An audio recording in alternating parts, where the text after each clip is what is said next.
Hello, welcome back. This is going to be part 3 for this year and probably the last video for this year because of a couple circumstances. But if you saw my clip that I posted last night, NJMP track day yesterday went pretty well. Car did great, like way better than any autocross I've done, any track sprint I've done. It was phenomenal. Really, really good. I basically, after talking to some guys, even after I posted that video, I was like, man, like something doesn't feel right. And I probably shouldn't have been as optimistic as I was with the handling talk I had in part 2. Really, I had too soft of a front spring, too hard of a rear spring, which I didn't realize this is how, at least with setting these up, is how it worked. Where if you're tight in, loose off, it's generally because you don't have enough of a spring delta, is what is kind of the term I was given online, which you always want to have at least, I guess in these cars, about 100 to 125 pound difference in springs going from the front to the rear. So 250 to 180, only like 70 pound difference. Of course, you're going to be dead tight going in. Whereas now I've got a 275 and a 160 spring in the back, and that completely transformed the car. And I also had to be legal for the track day. I'd add some brake lights and all that. I didn't figure out any of this until after I posted the last clip that, hey, there's a track day coming up. I should probably go try and run this. And what happened is I didn't have enough springs. I had to go order some from Go Motorsports, so thank those guys. They're an awesome company. They got the stuff to me Thursday.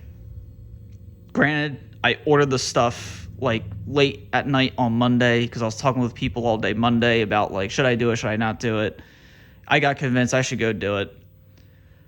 I wish I did overnight shipping and not 2-day shipping, only because it left me into a bit of a bind going into Thursday. So I had a longer day at work than I planned. I got home late. Shit happens. And turns out I completely underestimated how long this is going to take. I was thinking springs, maybe like hour at the most between getting the springs changed out and get the alignment changed up. That was underestimated. It took me about 2. Then I thought about, well, the rear gear in this thing, I've got, a 373 in it. At the track sprint, it was topping out 5th pretty quickly. Maybe I should just go ahead and throw my taller gear, a 330 in there. I was like, that might be like hour and a half, 2 hours. About 2.5, maybe 3 I spent on that. And then finally, I had to add the taillights that I ordered from Go Motorsports. It was a kit, and they're actually really good. It's a very simple kit. All you get is the 2 taillights. You get a brake switch, some wiring parts, and that's it. Really basic. And the brake switch, you just thread it right on to, well, I put mine in the back just because it was quick and dirty. I can even pull this off. And basically, and if you see the oil, that's a whole other story. So you can see I added on the dead side of the switch when the car is off. I added this extra circuit, and there's that little itty bitty brake pressure switch down there that's just tied into the line that goes to my rear end. And wiring this in, I just have both lights are dead until it gets power from that switch, so it goes from off to really freaking bright because they're LEDs very quickly. And I had absolutely zero problems with it, but it took me, because I'm not an electrical guy, it took me about 3 hours to do the whole thing. I was trying to get them lined up right. Like, I spent way too much time on it because I was like, the other stuff won't take that long, so I'll be fine. So I was up till about 2 in the morning going into Friday. So I was exhausted Friday. I had aligned the car at 1 o'clock in the morning to 2 o'clock in the morning because of the spring change, and I wanted to reset caster and everything else. So had a couple issues when I got to the track. Past inspection, no problem. Like, everything was fine until I got off for the first session, and I had left a tool in the car, came flying out, or actually more like it came out from under the car. I got a, good talking to about that one. So I was like, okay, well, I mean, besides that, what else could be wrong with it? Well, unfortunately, I think all of the hard launches I've had with this car finally caught up with me, and I think the clutch is starting to slip.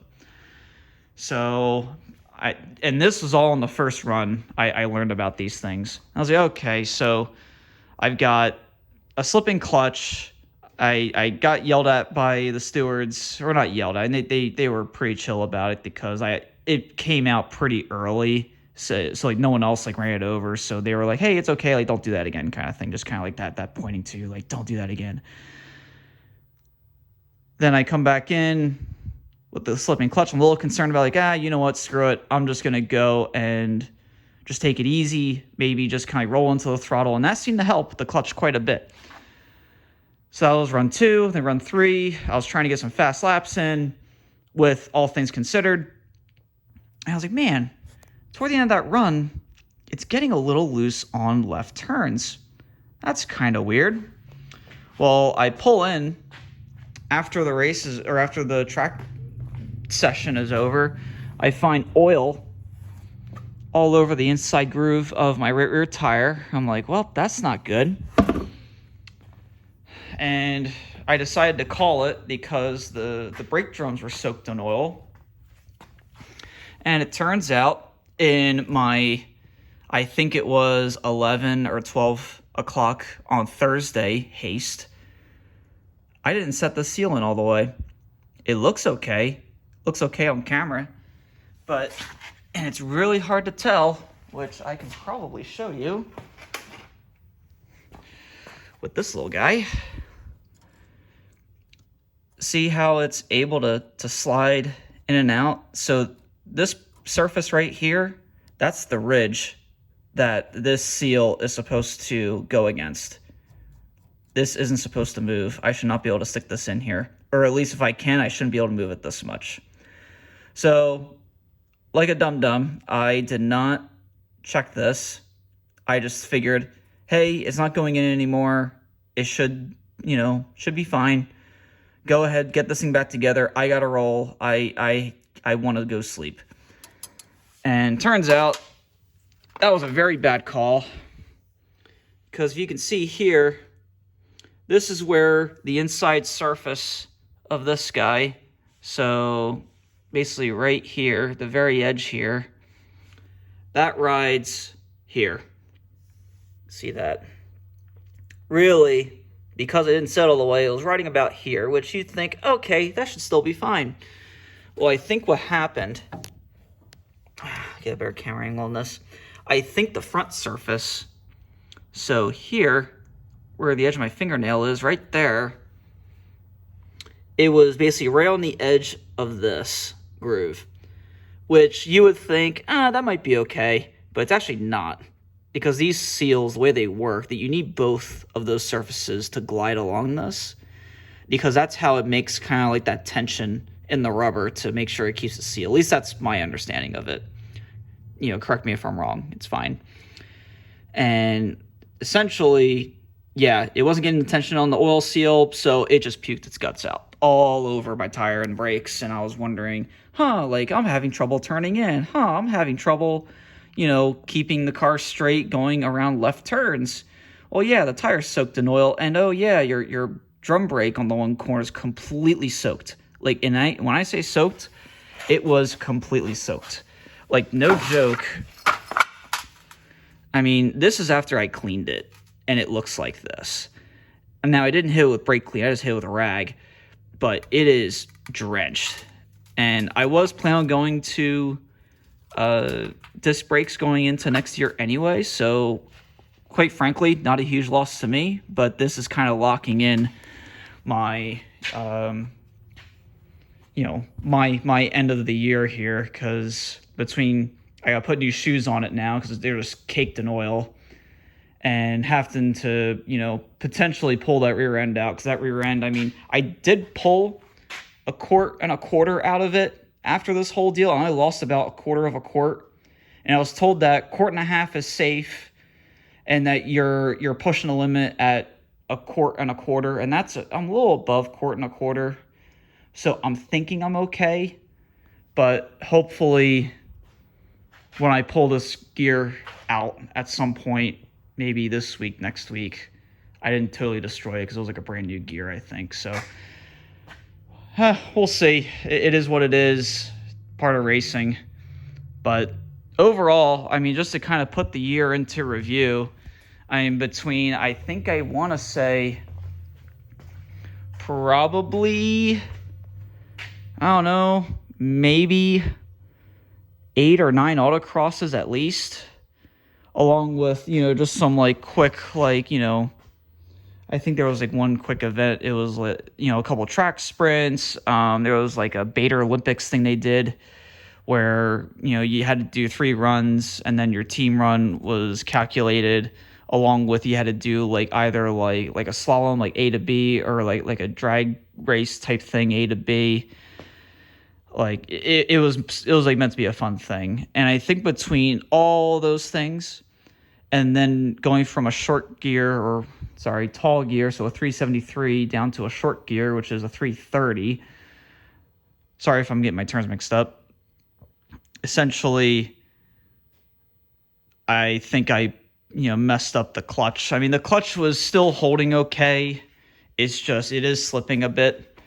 And plus with the oil that I found coming out of the breather when I unloaded the car this morning, I think it's just done for the season. So now it's time to tear down and get the motor sent out to USLC down in the Carolinas to, hopefully get it rebuilt by maybe December. Worst case, like January, I'll get the motor back and then get this car back together. Try to go through everything, and maybe it won't be orange next year. If you guys have any ideas, any comments on maybe what the new color should be, maybe what the new number should be, because 12 isn't really my number. I used to run the 18 back when I was really young. I also ran the 10 for a while. Excuse the mess, but this is my old, my old number, the 10. Went back when I did micro sprint racing many years ago.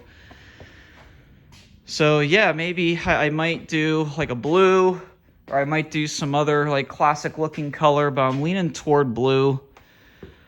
Thought about like a BMW color, like a Yas Marina blue, but it's like a metallic, and I just want something that can be easily patched. So maybe just like a different baby blue, like a gloss, something that can be easily patched, because I know for a fact that these fenders will probably get destroyed at some point. I expect rock chips everywhere, especially on the back fenders. These just got hammered on this side, especially over here. This is even worse. Like it's converted itself back to white. That fiberglass undercoating on the under the orange, like it. And it was fun to have this bright orange color. It always got a lot of attention. It was fun, but yeah, I definitely need a change from the orange little pocket rocket to something else, because I don't know. I'm not a huge fan of orange. I like blues, and I don't know. I'm up for other colors, but let me know in the comments what you guys think. So anyway, I probably won't be filming anymore until probably late in the winter, just like when the car's back together, unless I have like helpful tech info for you guys. But until then, see you next season.